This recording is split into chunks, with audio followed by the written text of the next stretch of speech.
Bonsoir à tous. Retenez bien ce chiffre effrayant. En Suisse, une femme meurt toutes les 2 semaines, victime de violences conjugales, insultes, humiliations, chantage, coups. La litanie des souffrances infligées dans le cadre du couple est infinie. Tout récemment, à Yverdon, Carole, une jeune maman de 3 enfants, a été tuée par son compagnon. Avant elle, Stacy, 26 ans, également d'Yverdon et maman d'un bébé, a été tuée par son mari après 2 ans de vie commune. Vous allez entendre le témoignage bouleversant de la maman de Stacy. Elle a accepté de partager son chagrin et sa révolte avec Marie Abbé et Cédric Louis, les auteurs de ce reportage, pour que l'on prenne conscience du fléau de la violence conjugale, pour que les choses changent. Les hommes aussi sont concernés, pas seulement parce que dans l'écrasante majorité des cas, ce sont eux les auteurs de violences. Il arrive aussi parfois qu'ils en soient des victimes et il est encore plus difficile pour eux de se faire entendre. Vous allez voir dans ce reportage comment la mécanique de la violence conjugale se met en place, glissant de la violence verbale au coup, au viol, à l'emprise totale marquée par la terreur et le chantage. Il y a des moments du couple où la menace est plus vive, grossesse et bien sûr séparation, une période particulièrement dangereuse. Mais il est possible aussi de sortir de ce cercle vicieux, de se libérer de la violence. Regardez.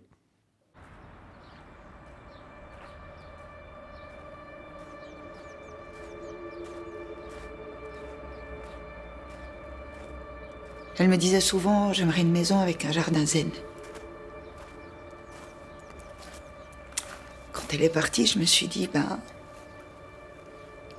ta maison, je peux pas te faire une maison, mais je peux te faire ton jardin zen.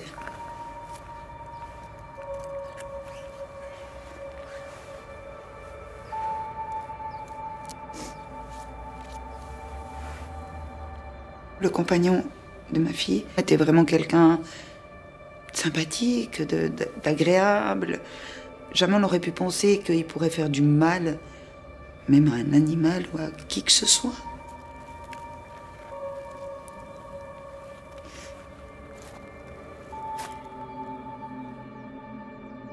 Stacy a reçu 11 coups de couteau et 3 balles de l'arme de l'armée, du FAS 90.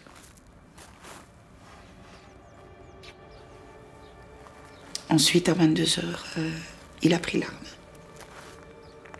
De nouveau, et il s'est tiré une balle.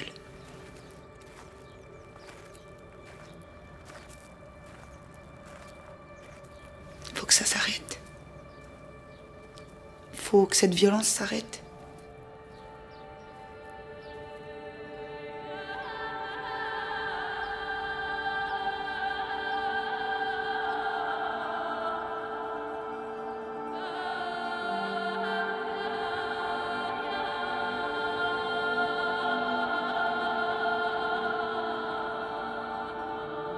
Yverdon.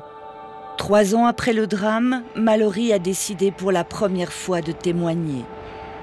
Pour que les choses changent, pour que sa fille aînée ne soit pas morte pour rien. Stacy avait 26 ans, elle était en couple depuis 5 ans. Les premiers temps, dans ma tête, je comptais le nombre de coups de couteau et j'entendais les cris dans ma tête. Et on se pose 15 millions de questions, oui. Et dont celle, combien de temps? Est-ce qu'elle a souffert? J'ai tenu à lire tout le dossier. J'avais besoin de comprendre. Et oui, elle a souffert, bien sûr.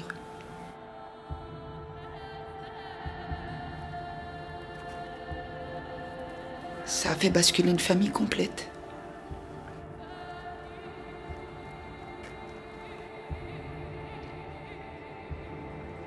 Il y a quelques mois, toujours à Yverdon, c'était au tour de Carole, une mère de famille de 32 ans, de mourir sous les coups de son compagnon.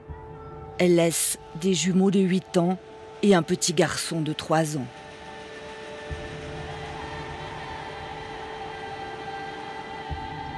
Maître Gilleron, qui s'occupait de régler le divorce de Carole d'une précédente union, ne s'en est toujours pas remise. Tristesse, colère, culpabilité, les sentiments se mélangent, peut-être parce que, comme tant d'autres, elle s'est sentie impuissante. C'est un choc. Surtout, c'est dans les circonstances dans lesquelles elle a été... qu'elle a perdu la vie. voyez, j'ai encore de la peine à dire tuer, c'est encore difficile. Et alors que j'avais des indices qui me permettaient de croire qu'elle était victime de violences conjugales depuis un certain temps, que j'avais abordé avec elle ces problèmes. Elle était totalement dans le déni, donc elle m'avait minimisé tout ce qu'elle pouvait, tout ce qu'elle vivait. Elle, bien sûr, elle excusait son compagnon. Enfin bref, voilà, elle est restée avec lui. Maître Giron n'était pas la seule à se faire du souci. Famille et amis avaient aussi remarqué les maltraitances. Il aurait fallu être aveugle et sourd pour ne pas s'inquiéter. La police est intervenue plusieurs fois au domicile de Carole sur des appels téléphoniques des voisins. Mais chaque fois, ils ont trouvé porte close. Enfin, ils ont sonné à la porte. Elle a jamais ouvert. Je sais qu'elle a ouvert une fois, mais elle avait dit « j'ai glissé dans mon bain ».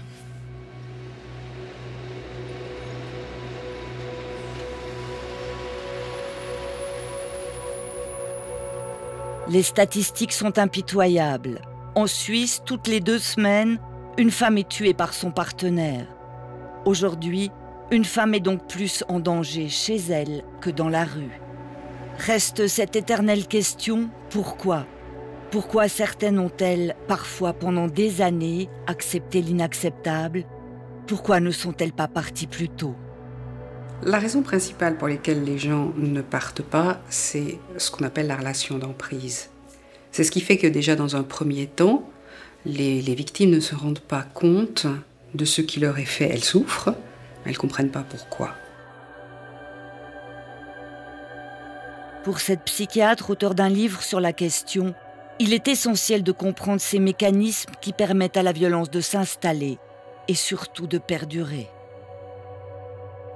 Une des composantes de la relation d'emprise, c'est la manipulation, l'inversion des responsabilités. Donc dans un premier temps, quand les choses ne se passent pas bien, la victime a le sentiment quelque part que c'est de sa faute.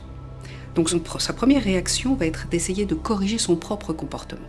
Et l'emprise va s'installer sur la durée. Et sournoisement, subtilement, les gens vont perdre leur repère et ne plus savoir ce qui est juste de ce qui ne l'est pas. J'ai toujours cru que c'était de ma faute, tout ce qui s'est passé. Si lui il était malade, c'était de ma faute. Si lui il était malheureux, c'était de ma faute. Si lui, ça n'allait pas bien dans son travail, c'était de ma faute. Tout ce qui allait mal dans mon mariage, tout était de ma faute. Dans ma tête, c'était comme ça. Yana a 20 ans lorsqu'elle rencontre son futur mari chez elle, au Brésil. Un notable valaisan qui lui promet une vie meilleure.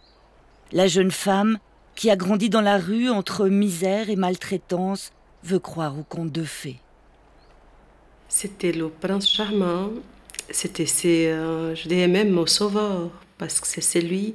Lui me disait des choses que j'ai rêvé d'entendre. Il me faisait rêver. Il me disait qu'il m'aimait, il me disait des belles choses. Aujourd'hui, j'appelle ça des belles paroles. Car dès son arrivée en Suisse, le cauchemar commence et il va durer 20 ans. Yana se retrouve sous la coupe d'un homme qui prend plaisir à l'humilier et à la rabaisser, et qui contrôle ses faits et gestes en permanence. Avant d'être mariée, il m'a gardée presque 2 ans. J'étais enfermée. Alors les personnes que j'allais boire un café, c'est lui qui choisissait. Je devais manger qu'est-ce qu'il voulait, m'habiller comme lui voulait, sortir comme il voulait. J'étais sa chose. J'étais son jouet.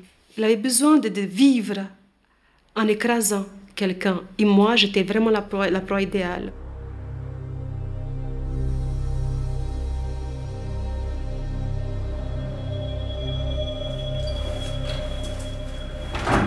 L'amour extraordinaire que j'avais pour lui, c'était ma plus grande faiblesse en fait. Pour moi, c'était inconcevable qu'en fait, il soit pas bienveillant avec moi et que tout ça soit comme une sorte de jeu. Nul besoin d'être émigré, pauvre et sans instruction pour être victime. La violence conjugale touche tous les milieux. Hautes études, super job, famille bourgeoise. Bénédicte est aussi devenue la proie d'un mari manipulateur. L'emprise, c'est ce qui lui permettait en fait de m'enfermer, de me faire perdre mon identité, de m'enfermer dans son monde à lui. Et des fois, j'avais l'impression d'être un insecte dans une toile d'araignée, en fait. Et il y avait que lui qui décidait de là où je pouvais aller ou pas.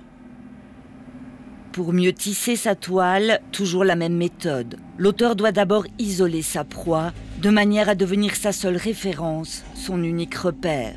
Pour suivre son banquier de mari, Bénédicte devra quitter son pays, le Luxembourg. Un matin, il m'a appelé et il m'a dit « J'ai démissionné, c'est plus la peine d'essayer de m'appeler au boulot. On va venir habiter à Genève. » Ça m'a coupé brutalement de la vie que j'avais avant, parce qu'on est parti du jour au lendemain, en fait. Lui a tout prévu à l'avance, et du jour au lendemain, j'ai dû quitter l'appartement où on était et arriver ici où je connaissais personne. Toute ma vie, petit à petit, ça a été un cercle qui s'est fermé, pour n'être plus que notre cercle à nous. L'isolement, un moyen de prendre le contrôle sur l'autre, mais il y a aussi l'argent. L'argent est toujours un moyen de pouvoir. Il est donc très souvent au centre, comme moteur des relations de pouvoir dans le couple. Que la conjointe ait un salaire ou pas, ça finalement a assez peu d'importance. Puisque le pouvoir va être que la personne exerçant l'emprise gère tous les comptes. Ce qui lui est présenté comme un énorme sacrifice de sa part, en disant « mais je fais ça en plus de mon travail pour éviter les soucis. Parfois ça peut être plus incisif parce que de toute façon tu es incapable ou trop nul pour le faire. » J'avais pas de compte bancaire. Et le problème, c'est qu'il m'a mis dans une cage avec l'argent, en fait. Moi, je m'occupais de la famille, des enfants, etc. Et lui, de la partie administrative, financière et autres. Son message, c'était « T'es pas capable de tenir une maison, t'es pas capable d'assurer la partie financière. Moi, je sais, toi, tu sais rien. » J'avais des reproches tout le temps, mais en même temps, chaque fois, il y avait un processus mental qui faisait que je me disais « c'est ok ». Je lui trouvais des raisons. J'allais pas commencer à douter de la personne que j'aimais profondément et qui était censée m'aimer. Surtout que le mari de Bénédicte est assez pervers pour la dénigrer avec le sourire, l'air de ne pas y toucher. Yana, elle, avait droit aux insultes. « Tu es une mauvaise mère, tu es moche, tu es conne. » Il répétait souvent, parce qu'il savait que ça me faisait très mal. Il disait « Heureusement que j'ai la télé à la maison, parce qu'avec toi, j'apprends rien. » Des fois, quand je mettais un boucle d'oreille, j'adorais à cette époque des boucles d'oreilles quand j'étais plus jeune, créole. Lui me regardait, il disait « Tu vois, tes boucles d'oreilles sont plus grands que ton cerveau, tellement que t'es bête. » C'était des mots, pour moi, c'était des coups de poing. Ça vous traumatise à vie. Et ça vous rend coupable de tout. Ça vous enlève l'estime de vous. Vous n'avez plus confiance en vous. Ça vous détruit à l'intérieur. Là où les gens ne voient pas, ça vous détruit. C'est une violence invisible. C'est la mortale. Elle vous pousse au suicide. Elle vous détruit, tout simplement. À l'intérieur, vous n'existez plus. Vous êtes effacé. Vous êtes rien. Il reste encore une espèce de fausse croyance que violence conjugale égale femme battue. Donc si on n'est pas battu et si on n'est pas femme, on ne se sent pas concerné. Alors qu'évidemment, autant des hommes que des femmes peuvent se sentir concernés et la violence conjugale ne commence pas à partir des coups. Des victimes comme Yana et Bénédicte, écrasées par le poids des mots, la psychothérapeute Béatrice Cortellini en reçoit tous les jours en consultation. Évidemment que la violence verbale ou la violence psychologique, qui sont les premiers stades, sont déjà extrêmement importants et peuvent être déjà extrêmement destructeurs. Et peut-être qu'on ne va pas identifier que ce qu'on vit, c'est déjà de la violence conjugale. Il y a d'abord eu des violences verbales, genre des vilains mots, connasse, tas de merde, tous ces noms d'oiseaux. Et puis j'ai fait le point dans ma poche en me disant « Ouais, mais c'était une erreur, quoi, c'est de parole, c'était rien. » Monique, la soixantaine, est enseignante. Et l'homme qui la traite de tas de merde est son nouveau compagnon, un pasteur de l'église protestante. Après les insultes, ce sera les coups, dont celui qui l'enverra à l'hôpital avec un bras cassé. 6 semaines plus tard, elle épousera quand même son fiancé. Tout était prêt. Tout était commandé. Les invités, les faire-part et... J'avais personne pour me dire « Maintenant, stop, pars, arrête ». J'avais bien une petite voix intérieure qui me disait « Ne le fais pas ». Je me suis dit « Non mais tu vas avoir le courage, tu dis non ». Et puis je ne l'ai pas fait.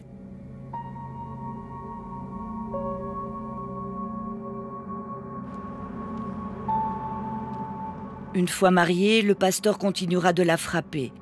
Parfois Monique fait mine d'appeler le 117, ce qui le calme. Parfois elle se réfugie dans la voiture pour y passer la nuit. Reste que son homme n'est pas violent en permanence. Alors au fond d'elle, Monique espère toujours que ça va s'arrêter. Il s'excusait, il me disait « Non, ça se reproduira plus ». Il m'a même écrit des lettres en me disant « Recommençons à zéro, ma chérie, mon amour, je t'aime ». Et puis voilà, ça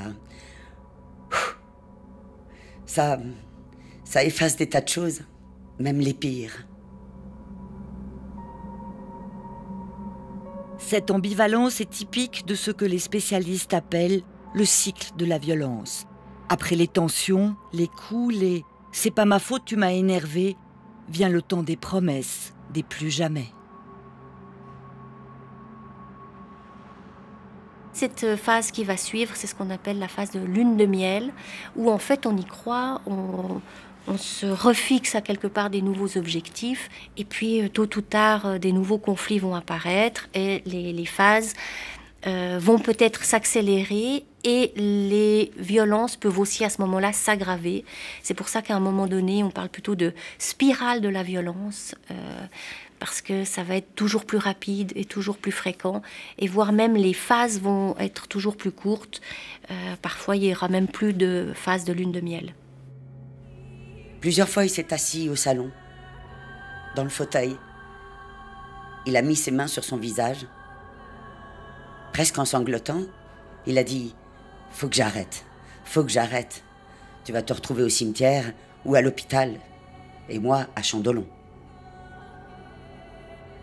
Il pouvait me donner des coups, disons, à 3 h de l'après-midi, et à 5 h, il me disait « Mais on peut aller faire l'amour ?» Vous dites « Mais il déraille !» Évidemment que je disais non. Mais je lui disais « Mais tu te rends compte?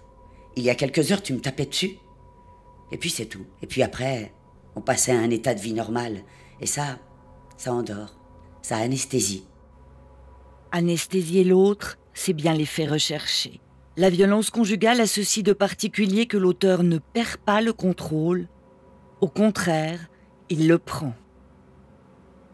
Il y a un pouvoir qui est exercé, toujours par la même personne, sur la même personne. Il n'y a aucun équilibre, il y a un systématisme du déséquilibre. Le pouvoir fait violence parce qu'il ne laisse aucune place aux besoins, aux désirs et aux droits de l'autre.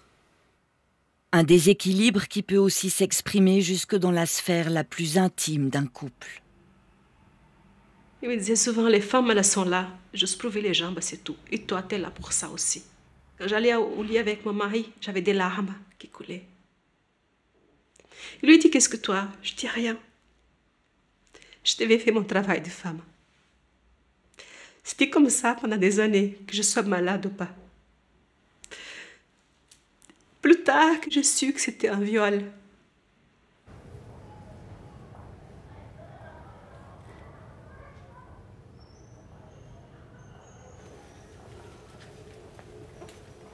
Elle dit dormir encore avec la porte de sa chambre fermée à clé malgré l'expulsion de son mari.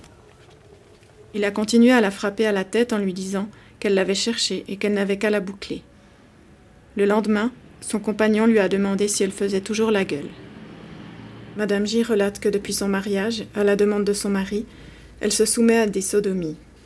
Madame J a dit à son mari qu'elle n'aimait pas cela et que cela lui faisait mal, mais il lui a répondu qu'il ne fallait pas s'étonner si les hommes allaient voir ailleurs.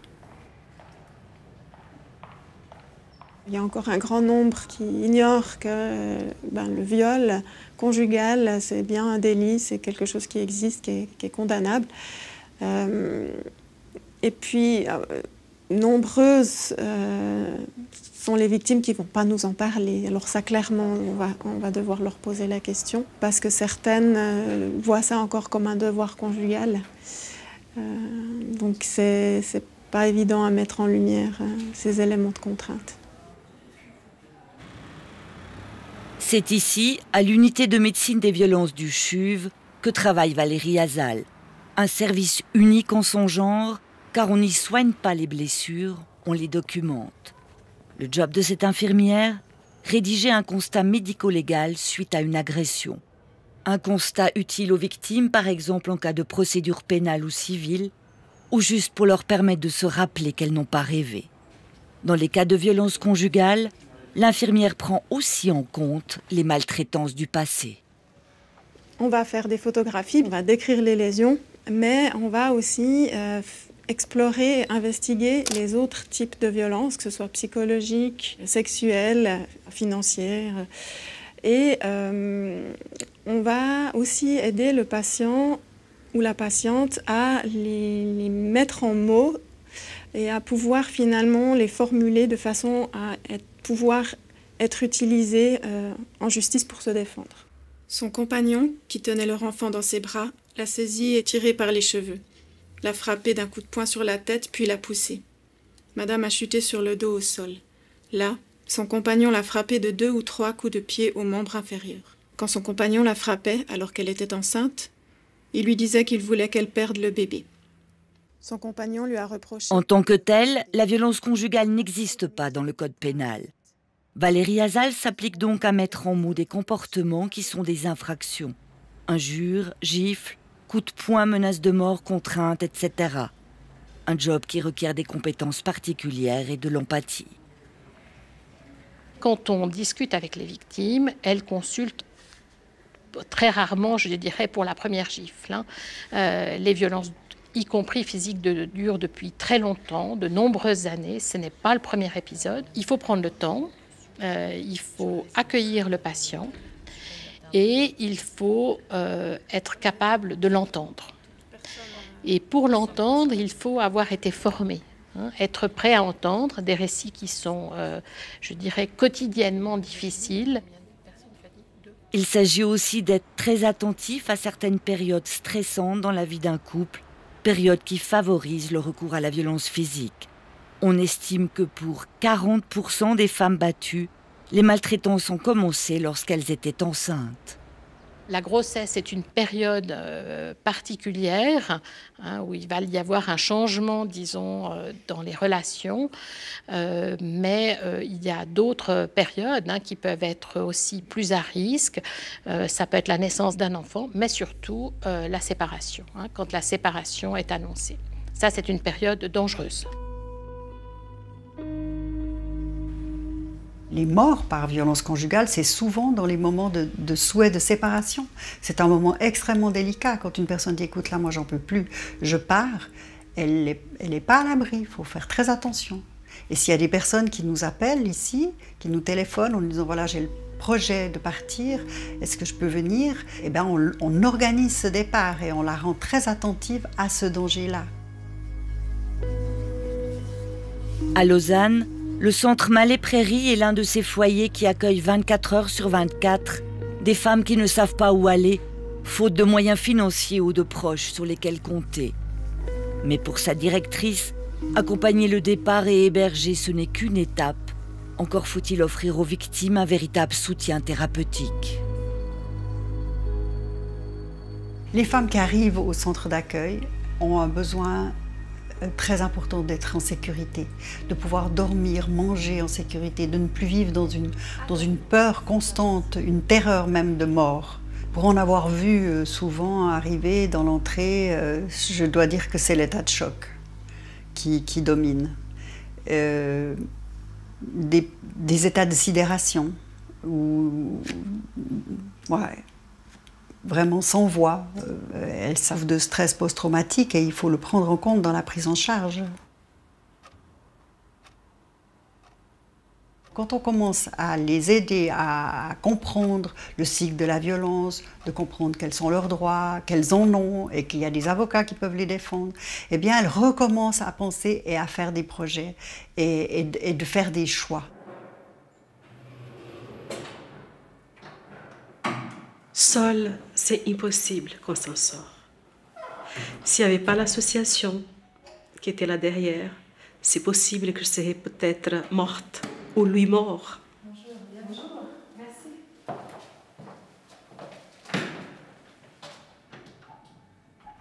La première fois que je suis venue chez vous, je ne pensais même pas quitter mon ex-mari.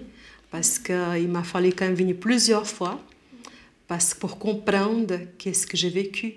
On appelait ça la maltraitance. Parce qu'il m'a tellement dit que c'était normal, que c'était un couple parfait, que c'est les autres qui n'étaient pas normaux. Et nous, on était, voilà. Donc, j'avais besoin d'entendre plusieurs fois, je dirais même plus d'une année, d'entendre autre chose. Qu'est-ce que mon ex-mari mettait dans la tête pendant plus de 20 ans. Donc, c'était... On voit que quand les gens prennent contact avec nous, souvent c'est après un événement majeur qui s'est passé ou après une longue réflexion en se disant, bah voilà, aujourd'hui c'est trop, il faut qu'on fasse quelque chose, j'ai besoin d'aide. C'est une maturation comme ça qui se fait. Souvent, c'est la première fois que certaines personnes vont parler de certains actes, la première fois où ils vont lever le voile sur certains secrets, et c'est une étape importante. Vous avez, j'imagine, plusieurs témoignages. Ici, Yana a aussi trouvé une aide juridique, administrative et financière. Elle a même été reconnue victime au sens de la LAVI, la loi fédérale sur l'aide aux victimes d'infractions. La société reconnaît donc officiellement les souffrances qu'elle a endurées. Une reconnaissance bienvenue pour celle qui avait en vain cherché de l'aide ailleurs, notamment auprès du curé de sa paroisse. Il m'a dit comme quoi j'étais en train de partir dans la dépression. Que ça arrive qu'il y a un mari, soit de mauvaise humeur, il a trop de travail, que je devais être plus patiente et tout le temps aller à l'église. Plus tard que j'ai essayé de parler des viols, il y a quelqu'un qui m'a dit « Vous étiez consentante parce que vous n'avez pas un couteau sur la gorge. » C'était un policier. Circuler, il n'y a rien à voir. Une attitude inacceptable. Aujourd'hui, les policiers valaisans sont formés à l'accueil des victimes de violences conjugales et à la tolérance zéro envers les auteurs. Car une société qui banalise, c'est forcément un facteur de risque. Dire que pendant des siècles, ce qui se passait à la maison, entre quatre murs, n'intéressait tout simplement personne. C'est vrai qu'avoir la main lourde n'était pendant longtemps pas un problème dans une société où le pouvoir était clairement de l'homme sur la femme et sur sa famille au sens plus large. Et c'est grâce effectivement au mouvement féministe que cela est devenu un sujet et c'est fort heureux. C'est désormais aux différents bureaux de l'égalité de coordonner la lutte, car la violence conjugale est enfin reconnue comme un problème de santé publique, ne serait-ce que par l'ampleur du phénomène. Il faut dire qu'une femme sur 5 connaîtra de la violence physique et ou sexuelle dans sa vie de couple. Depuis 2017, Isabelle Darbolet dispose enfin d'un budget pour se battre grâce à une nouvelle loi contre les violences conjugales que le Valais aura mis 10 ans à adopter. Certaines forces politiques pensent que ce qui se passe dans le cercle de la famille est purement privé et ne concerne pas l'État. Certaines personnes nient encore un peu le phénomène ou le sous-estiment ou imaginent que c'est seulement dans certaines catégories de la population, alors que l'on a un code pénal qui sanctionne certaines choses et que ce soit dans le cadre de la rue ou que ce soit dans le cadre de la maison, les mêmes choses doivent être sanctionnées. Aujourd'hui, c'est jour de séance pour la commission valaisanne contre les violences domestiques. Foyers d'accueil, associations d'aide aux victimes mais aussi aux auteurs, LAVI, police, justice, protection de l'enfance. Ici, chacun est conscient de l'urgence et de la nécessité de travailler en réseau. D'autant que si la violence conjugale fait mal, elle coûte aussi très cher. Au niveau de la société, eh bien, ça va être des coûts tout simplement de santé pour soigner les personnes, ça va être des arrêts de travail, ça va être des conséquences très souvent à long terme, non seulement pour les victimes elles-mêmes, mais souvent pour l'entourage, pour les familles, pour les enfants. Et tout cela, eh bien, au final, est une facture pour la société, en plus évidemment de l'aspect moral. En Suisse, cette facture oscillerait entre 160 et 300 millions de francs par an, soit le budget d'une ville moyenne. Un montant largement sous-estimé selon les spécialistes. Lorsqu'un problème est reconnu de santé publique, il faut pouvoir faire de la prévention. Le Valais vient ainsi de lancer sa première campagne contre les violences conjugales. Mais malgré les efforts de sensibilisation et une réelle volonté politique, il reste encore tant à faire, en Valais comme ailleurs.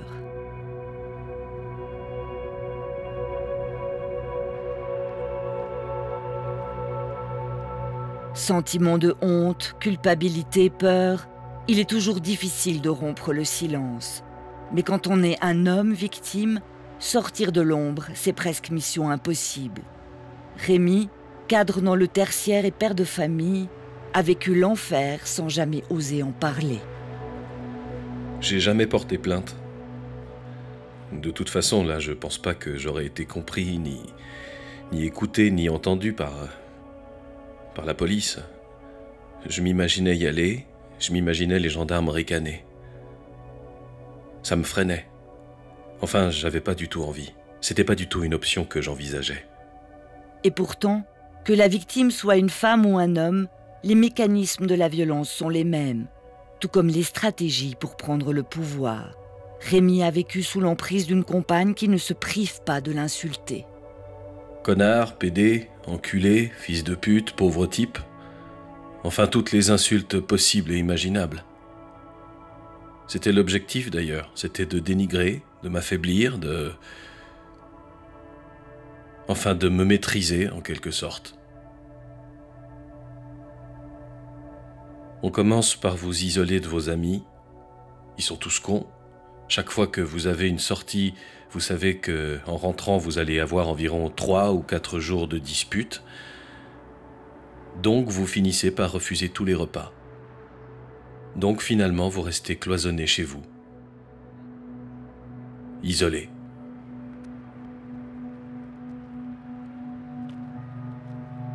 On vit un peu constamment dans la crainte, dans la peur. On rentre chez soi avant d'ouvrir la porte. On se demande « qu'est-ce qui va m'arriver ?» J'ai connu des violences physiques, notamment à l'arme blanche, et une tentative d'étranglement. J'ai réussi à m'enfuir de l'appartement en courant.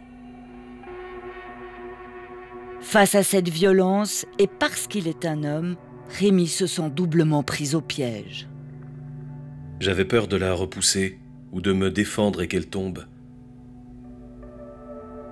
Qu'elle se cogne, ou qu'il lui arrive quelque chose de grave. Ça aurait été compliqué pour moi de justifier ou de prouver qu'en fait, j'étais la victime. C'est sûr que personne m'aurait cru. J'en suis persuadé. Longtemps, Rémi vivra emmuré dans la peur et le silence avant de trouver de l'aide. Pas top, hein. Nous sommes à Genève, dans les bureaux de Pharos, un lieu réservé aux hommes victimes de violences conjugales. L'an dernier, Serge Guinaud a reçu 110 hommes en thérapie, plus 420 appels à la permanence téléphonique. C'est dire qu'ici, Rémi se sent écouté et compris. La majorité, voire quasi la totalité des hommes que nous rencontrons ici ont vécu de la violence physique. Ce sont des hommes tout à fait ordinaires, comme Rémi, un homme ordinaire, autour de la quarantaine, en famille avec des enfants, classe sociale économique moyenne ou supérieure, enfin voilà, ordinaire. Ce qui caractérise les hommes victimes, c'est la honte, la peur, la culpabilité, de ne pas réussir à être un homme, réussir à gérer la situation. Les hommes brutalisés dans leur couple, un phénomène réel, mais encore difficile à chiffrer. Seule certitude, selon les statistiques de la police, en Suisse, 24% des victimes de violences conjugales sont des hommes. qui se plaignent surtout de maltraitance psychologique. Mais combien sont-ils, comme Rémi, à ne pas oser porter plainte? Grâce au soutien de Pharos, lui a quand même réussi à se reconstruire et à prendre ses distances avec son ex-compagne. Je communique le minimum. Je communique uniquement en ce qui concerne l'enfant, par message. Et j'essaie de mettre un cadre à notre relation, histoire d'être le moins vulnérable possible. J'ai été victime, aujourd'hui je ne le suis plus.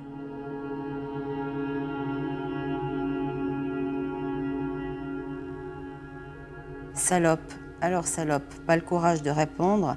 Saloperie, viens chercher l'aquarium et les meubles des enfants, merde que tu es. Donne congé à ton appartement, demain tu seras aux poursuites.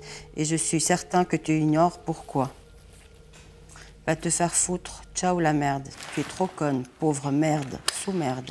Brute, minable, inculte, dangereuse et surtout moche, la hure. Parfois, rien ne semble arrêter le conjoint, ni le divorce, ni même la peur de l'uniforme. Au début de notre séparation, je pensais que c'était de la colère et je me suis dit, bon bah ok, il va s'arrêter, il va se fatiguer. Mais il se fatiguait jamais. Au quotidien, on se sent observé, traqué. Il s'en est pris à mon entourage, à ma famille, à mes enfants, à mes amis, à mon travail. C'est presque de la persécution. Karine est assistante de police à Saint-Maurice et pendant 7 ans, la Valaisanne a été victime de stalking, autrement dit de harcèlement obsessionnel. Comme arme de destruction massive, son ex-mari utilise surtout les réseaux sociaux et le téléphone portable. Il la bombarde de centaines d'appels et de messages d'insultes, surtout ne jamais répondre, même si c'est dur. Espèce de sous-merde, sous-merde, gros caca, grosse truie, va chier, grosse truie, grosse porque, laide, totalement imbaisable, connasse, sous-merde, imbécile, crève. Le moindre faux pas, tu seras en tôle. Je pense que tous ces mots font plus mal qu'une bonne claque. Parce que c'est tellement tout le temps, que finalement, on ne comprend pas. Puis on se dit, est-ce que finalement il a raison dans ce qu'il me dit? Est-ce que j'ai mérité ça? Qu'est-ce que j'ai fait? Et du coup, je ne savais plus. Je doutais de tout. Je me croyais capable de plus rien. C'était un cauchemar. On pourrait penser qu'il suffit de changer de numéro, d'éteindre son portable. Pas si simple. T'as qu'à éteindre ton attel quand on rallume et puis qu'il y a 50 messages, 25 appels en absence, 35 inbox. Oui, c'est dur à vivre. Quand le matin, on commence la journée en voyant ça, on disait mais quelle haine il a contre moi. Dès que je répondais pas à plusieurs appels, il appelait la police en disant qu'il sentait que les enfants étaient en danger ou qu'ils étaient maltraités.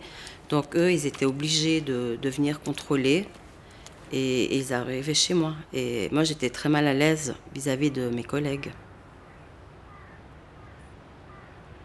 À cela s'ajoutent des menaces de mort. Alors régulièrement, Karine porte plainte pour harcèlement. Mais les condamnations avec sursis ne freinent pas son ex-mari. Il faudra l'aide d'un avocat de la Lavie pour qu'il soit condamné à payer 18 150 francs sous peine de faire 240 jours de prison ferme. Aujourd'hui, Karine est enfin libérée. Elle a repris goût à la vie, aussi grâce à la pâtisserie, enfin au cake design, c'est sa gâteauthérapie. Quand j'arrive au bout d'un gâteau, je dis, ben, tu vois, je suis pas nulle. J'arrive quand même à faire quelque chose. Je m'étonne de ce que j'arrive à faire, toujours plus. Ça me fait, pendant que je fais ça, j'oublie tous mes soucis et j'ai vraiment du plaisir. Il y a mes enfants qui participent aussi et c'est sympa. car ces enfants aussi ont besoin de douceur. Ils ont dû être suivis par un pédopsychiatre. Leur père a désormais l'interdiction de les approcher tant qu'il ne se fera pas soigner.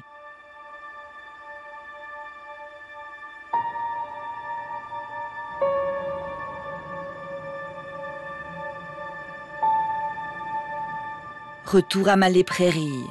Ici aussi, on prend en compte les traumatismes des enfants. Fini l'époque où ils étaient considérés comme de simples bagages accompagnés.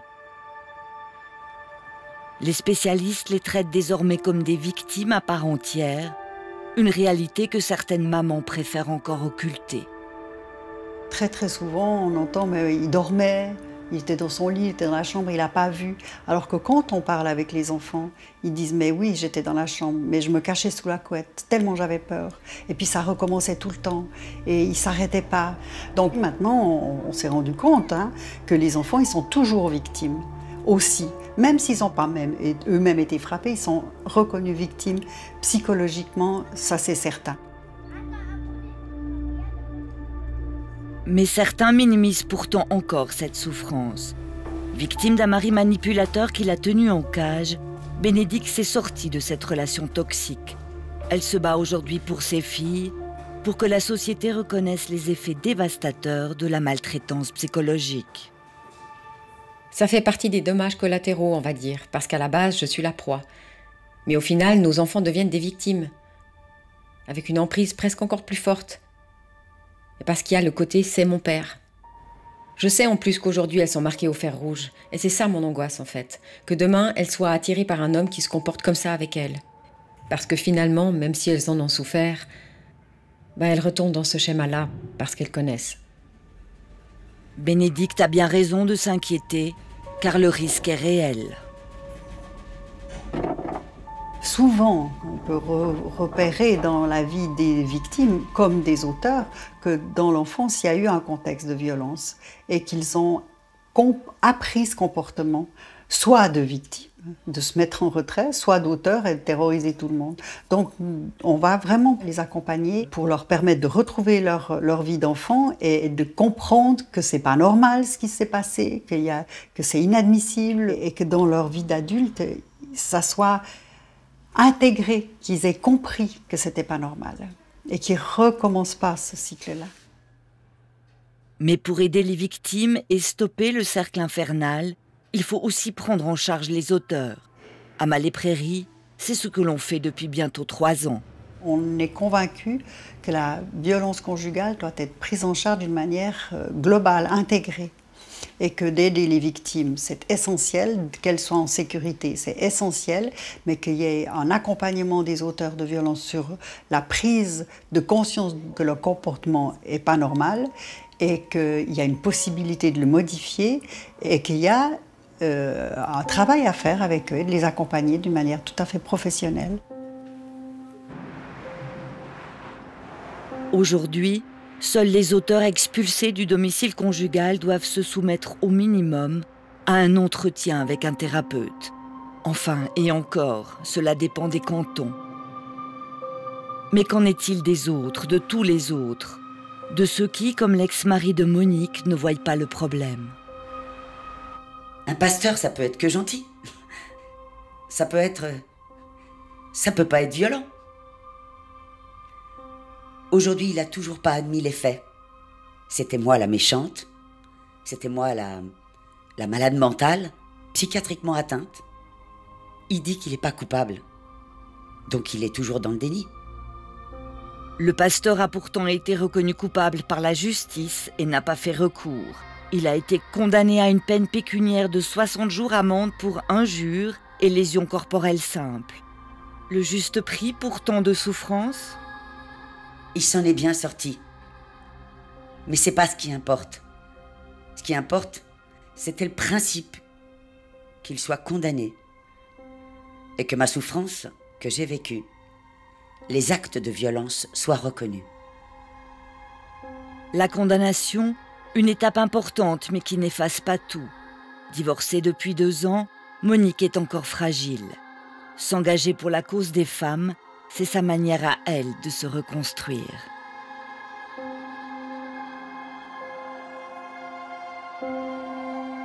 Retour à Yverdon. Cela fait 3 ans que Stécie, la fille de Mallory, a été tuée par son compagnon qui s'est ensuite suicidé. Le temps passe, mais la douleur reste intacte, tout comme la colère. J'ai beaucoup de chance dans le sens que il est plus là. Je pense pas que je pourrais avancer si facilement si je pensais qu'il était encore en prison. J'ai une chance d'un côté, c'est que je sais qu'il recommencera plus jamais. Il touchera plus jamais une autre fille.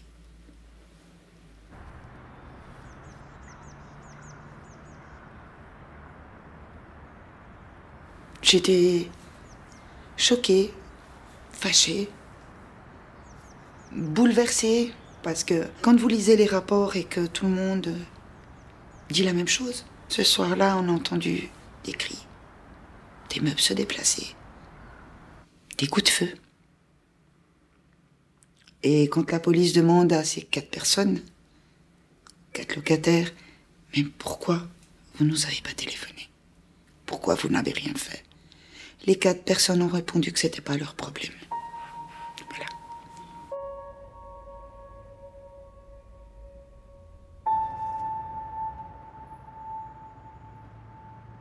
Les violences domestiques, on peut dire que c'est le pain quotidien des policiers. On est à pratiquement une intervention par jour en matière de violences domestiques. Donc c'est dire si c'est un phénomène de société c'est l'affaire de tous, c'est l'affaire de tout un chacun.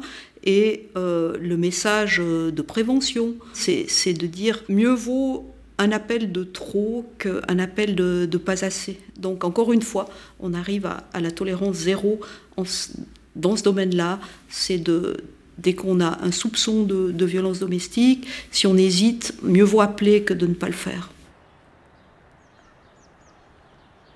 Personne ne peut plus aider Carole, cette mère de famille d'Yverdon tuée l'an dernier. Son avocate ignore si son conjoint sera inculpé de meurtre ou d'assassinat. Il risque entre 5 ans de prison et la perpétuité. Mais au-delà de ce drame, Maître Giéron plaide pour une meilleure compréhension de la violence conjugale et pour plus d'empathie envers les victimes, y compris de la part des professionnels. À mon sens, il y a un manque de formation interne, que ce soit à la police, premier échelon, et puis également, je dirais, au niveau des ministères publics. Alors, on progresse. Je ne vais pas dire que je dois quand même constater une certaine progression depuis que je pratique mon métier. Mais on peut faire mieux. C'est aussi à la société de réagir, parce que dans la société, en général, les violences sont banalisées. Il faut faire ce devoir d'éducation. Vous êtes la nouvelle génération. Faire mieux, éduquer et parler de violences conjugales, y compris avec les plus jeunes, à Genève, c'est désormais une réalité. C'est important de pouvoir sensibiliser les jeunes couples toujours plus tôt. Les jeunes couples, ils sont en train de construire leur personnalité, ils sont en train de trouver aussi des repères dans leur histoire. Qu'est-ce qui se fait, qu'est-ce qui se fait pas? Est-ce qu'on respecte l'autre? À quel moment est-ce qu'on ne le respecte plus? Quand est-ce que c'est du jeu et quand est-ce que ça devient de la violence et l'emprise sur l'autre? Première question, la violence en couple commence avec le premier coup. Non, parce que la violence, elle peut être verbale, comme l'autre couple l'a dit. Oui. Et il peut rabaisser l'autre personne. Il peut y avoir pas seulement de la violence verbale, mais on peut aussi être rabaissé avant le premier coup. Ouais. Moi, je me battais des fois avec mon copain, enfin, genre, c'est pour rigoler. Le contrôle des SMS est une preuve d'amour. Vrai ou faux? En gros... Non, c'est pas une preuve d'amour. Ça dépend. Non, je suis pas d'accord. Preuve d'amour, non, c'est une preuve de jalousie. Empêcher de voir des amis est déjà de la violence. Il y a une fois, il lui dit « Ouais, j'ai pas envie que tu les vois aujourd'hui parce que j'ai envie que tu passes du temps avec moi » ou quelque chose comme ça. Ça, c'est pas de la violence. Genre, s'il lui dit « Ouais, si tu sors, je vais te frapper », là, ouais, on trouve que c'est de la violence. Mais sinon, non. 10 messages. Depuis le début de l'année, Béatrice Cortellini et Serge Guinaud multiplient les interventions dans les classes genevoises. Objectif, donner aux jeunes les moyens de réagir, qu'ils soient témoins ou victimes de violences conjugales. Car les chiffres sont inquiétants. Selon une étude neuchâteloise, 40% des jeunes de cet âge sont en couple. Et parmi eux, 60% ont déjà vécu de la violence psychologique, physique ou sexuelle dans leurs relations. La recherche avait aussi mis en lumière qu'il y a beaucoup de banalisation d'actes de violence psychologique ou physique qui sont finalement banalisés. D'où l'importance de les sensibiliser. Un des mots-clés, c'est au moment où il y a un ressenti. Et à partir du moment où il y a un ressenti désagréable ou de peur ou d'anxiété, le jeune doit se poser des questions, puisqu'une relation amoureuse ne devrait pas provoquer ni de peur ni d'anxiété. Faire confiance à son ressenti, ce message aurait pu aider Yana, elle qui a vécu 20 ans dans la peur et l'anxiété. Aujourd'hui, elle a mis des mots sur sa douleur et découvert l'écriture.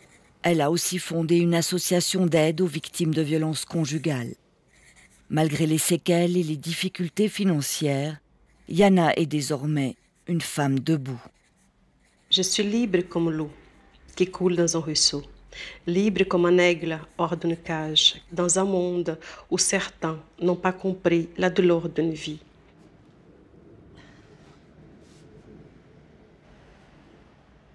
J'ai pu m'exprimer, j'ai pu, à travers mon histoire, aider d'autres personnes. Je vois les choses différemment. Je sais qui je suis, qu'est-ce que je veux. Je sais que je ne suis pas bête. Je sais que je suis une femme intelligente.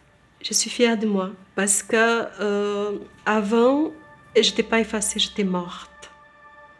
Maintenant, je suis vivante. Maintenant, je vis.